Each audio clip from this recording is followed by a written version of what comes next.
afternoon. I'm Coach Jim with Team JBM. This is your Muay Thai Minute. Today we're talking about hand wraps and why they're important.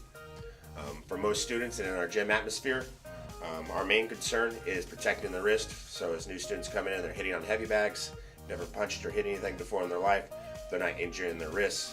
As we get into a little bit more competitive partner drills and sparring drills, we're more concerned about protecting our hands as well.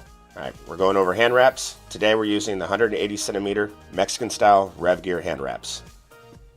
First thing I'm going to do, just go ahead, unroll it. All right, this side down. Sometimes they've got this marked for you, this side down, this side up. If they don't, you're going to see a side's got stitching. That's the side that's going to go towards your skin. They've got it printed for me, marked, make it simple. Thumb loop, this side down, always across the top of the wrist first, here. All right, 1, slightly overwrap, 2, all right, coming back slightly, 3, and that brings me back here behind the thumb.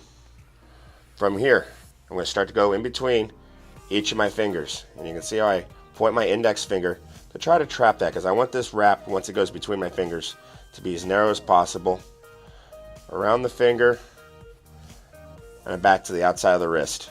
And it should make a nice little secure, kind of like hugging that knuckle. Brings me back behind the thumb again.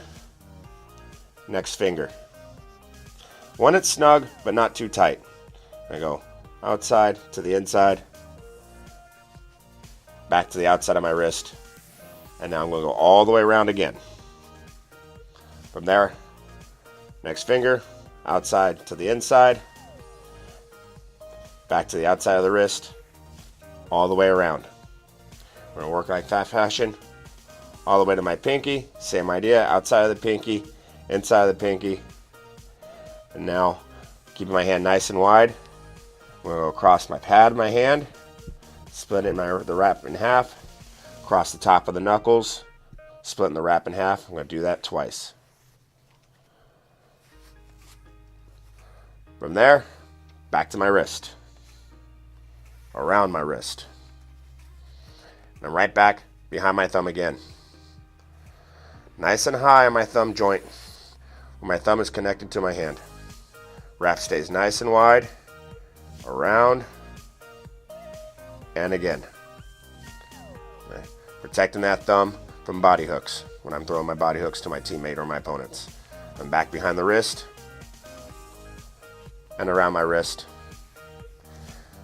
At this point, the remaining bit of the wrap is just excess, and I'll go back to the hand, go around the hand, back to my wrist. And for me personally, when it's time to strap the Velcro, I like to find my wrist bone, and for me it's right about here, and put that Velcro strap right on that wrist bone, here. And I've got nice and secure in my wrist, fairly decent protection on my hands, and then my glove on top of that is going to give me a nice secure fit. Sometimes if you like, you can kind of bunch that up, give you a little extra something to bite into when you make your nice tight fist. There we are.